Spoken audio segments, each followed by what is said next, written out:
বন্ধুরা, বিকেলের টিফিন হিসাবে এই খাবারটা কিন্তু খুব ভালো লাগে। আজকে করেছিলাম সুজি, বেসন, টক দই দিয়ে একটা পকোড়া, তার মধ্যে আলুটাকে গ্রেট করে দিয়ে।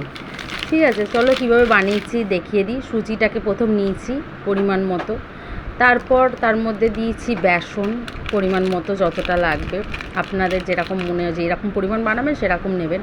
তার সঙ্গে রেড কাউয়ের টক দই দিয়েছি, ওটাও সমপরিমাণ মতো দিতে হবে।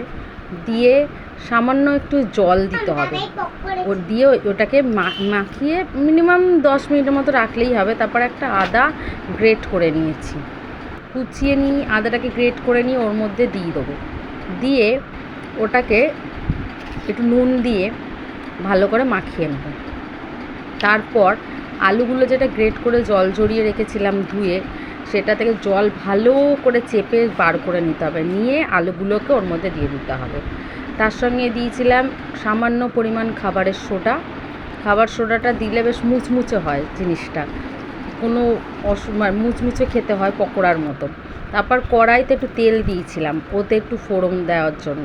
তেলের মধ্যে তেলটা গরম হওয়াতে গোটা জিরে আর তার মধ্যে একটু হিং দিয়ে দিয়েছিলাম, দিয়ে সেটাকে ভালো করে গরম করে নিয়েছিলাম। আপনারা চাইলে এই ফোড়নের মধ্যে কারি পাতাও দিতে পারেন, আরোই ভালো লাগবে, টেস্টটা আসবে। আমার কাছে ছিল না তাই দিতে পারিনি। ওই ফোড়নটা নিয়ে ওর ম্যাটারটার মধ্যে দিয়ে তারপর কিছুটা কাঁচা লঙ্কা কুচিয়ে নিয়ে দিয়েছিলাম। আপনারা যেমন ঝাল খাবেন সেরকম দেবেন। দিয়ে সেটাকে ভালো করে মাখিয়ে ভালো করে ফাটাতে হবে, তাহলে কিন্তু জিনিসটা নরম হবে। তারপর কড়াইতে তেল দিয়ে তেলটা গরম হয়ে গেলে ওই পকোড়ার সাইজের মতো করে ভেজে নিন। দেখুন কি সুন্দর সস দিয়ে, আর এখানে মুড়ি মাখিয়েছিলাম শসা গাজর টাজর।